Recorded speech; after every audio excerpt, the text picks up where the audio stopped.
Hello mga mare, samahan niyo na naman ako sa aking panibagong vlog. At ayan nga guys, pagkagising ko, tumayo agad ako at binuksan ko ang aming ilaw.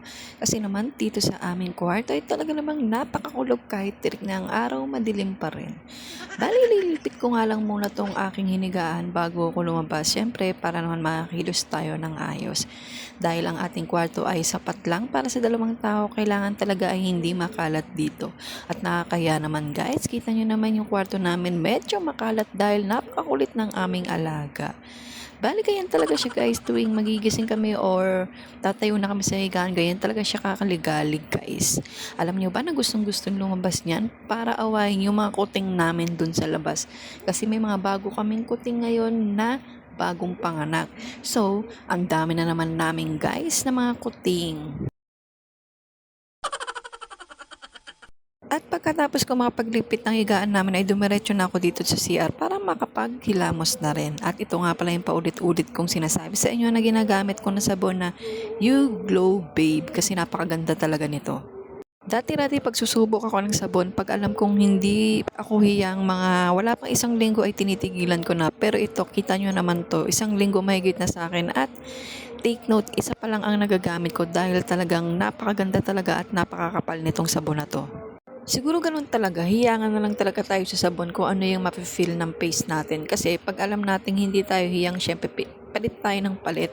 So dito, sa pagsesearch ko ng mga sabon, dito talaga ako nahiyang. Kaya ipagpapatuloy ko to hanggang dulo. Charis! At sa sobrang ganda ng product na to, di ba? Kung alam nyo na may lumabas na siyang parang isang rejuve set. Ayan, pero hindi pa ako nagtatry nun kasi ayoko ng mga rejuve kasi nakakanipis ng face tsaka parang namumula-mula yung ating face pag hindi tayo masyadong sanay tapos lalabas tayo, mainitan tayo, dun may irritate yung face natin.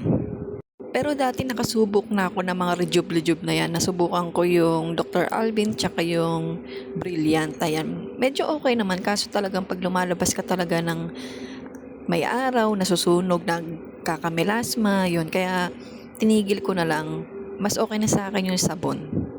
Bali mga mari, iba rin yung sabon ko pala sa katawan ko kasi yung sinasabon ko sa mukha ko lang kasi yung skin ko, wow, skin.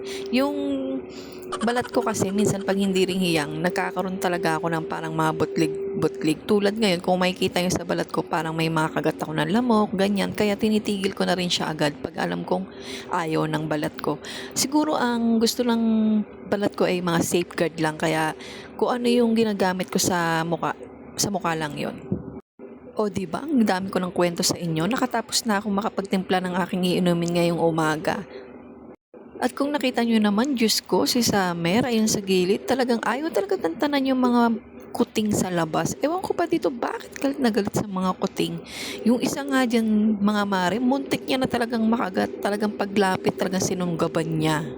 Ewan ko ba dito kay Summer kung bakit galit na galit. Pero may iba namang mga aso na hindi naman ganun sa mga pusa, di ba guys? At kung mapapansin nyo, energy na yung iniinom ko sa umaga kasi paano ba naman ilang araw na ilang gabi na hindi talaga ako nakakatulog ng ayos. Yung tipong alas 3 nagising pa rin ako dahil sa hilig ko sa pagkakape. Hindi kasi talaga mawawala sa akin to. Kaya ngayon, iwas-iwas muna konti. At wait, naisip ko pala, may dumating pala akong parcel kagabi at ngayon ko lang to bubuksan. Tingnan nyo naman guys, napakalalagayan pero kung alam nyo ba kung anong laman nito? Napakaliit lang nito. Bali kasi pag scroll ako ng TikTok, pag may nagustuhan ko, ayan, check out agad. Ako lang ba yung parcel is live? Pero kaya ako chinek out to dahil alam ko namang magagamit ko to sa trabaho. Araw-araw ko tong gagamitin kasi medyo yung isa kong hikaw ay parang naluluma na dahil araw-araw kong gagamitin. So ito magkakaroon ako ng salitan. At kaya naman agad-agad ko siyang in-add to cart. O, di ba? At tingnan nyo naman mga mare kung gaano kaliit, ganun din kahirap buksan. O, di ba? Pagkalaan ng ilang minuto, nabuksan ko rin siya. At ito nga pala yung itsura niya guys. Kaya naman talagang nagustuhan ko talaga siya kasi gagamitin ko to sa trabaho. At syempre hindi na rin mawawala ang pagsukat natin guys. Syempre talagang lagi natin susukatin kung tama ba yung nabili natin or okay ba sa atin or bagay ba sa atin. Ayan. At syempre for content na rin yan, no? Yung pagbubukas ng mga parcel, content na yan. Kung ikaw ay isang content creator o vlogger, gawin mo na rin to, yung pagbubukas ng mga parcel na dumating sa'yo para magkaroon ka ng content yan. Dati hindi naman ako ganito. Pag magbubukas na ng mga parcel, binibidyo ko na. Pero dahil sumusubok ako maging isang CC or content creator, kahit ano na lang binibidyo ko para makapag-upload ako dito kasi talagang pang-attendance check din to kay Meta, o 'di ba?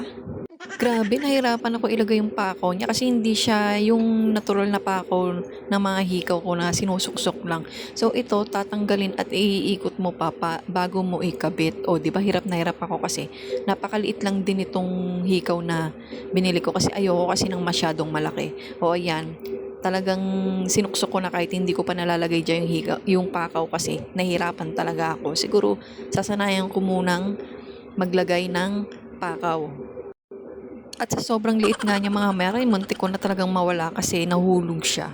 Hindi ko kasi napansin mga mare yung pakaw niya na ganun pala. So, ang hirap pala nito ilagay. Naku, araw-araw struggle. At muntik ko na nga makalimutan itong iniinom ko. Diyos ko, baka lumamig na to. Hindi na to masarap. Grabe talaga mare yung alaga ko sa likod. Kala mo, napakabait. Pero po sumisilip-silip yan dun sa may butas ng pinto namin kung paano nyo makikita yung mga kuting dun. Ay naku Summer, imbis na napapalabas-labas ka dun sa pinto, ngayon dito ka lang lagi sa loob. Paano ba naman? Pinag-iinitan mo yung mga kuting, wag ganon. Love-love mo din yung mga ibang alaga namin, ikaw talaga. Hindi ka naman inaano ng mga kuting. Pero kahit ganyan, kakulit, love-love kita. O, diba? Kiss nga. Ganyan siya guys pag may kasama siya dito. Pero pag iniiwan namin siya pag pumapasok kami ng work, hindi naman siya ganyan. Bale, nakahiga lang siya at nananahimik at habang nakasarado yung pinto. O siya, mga mare, hanggang dito na lang ang aking for today's video. Maliligo na ako. Thanks for watching.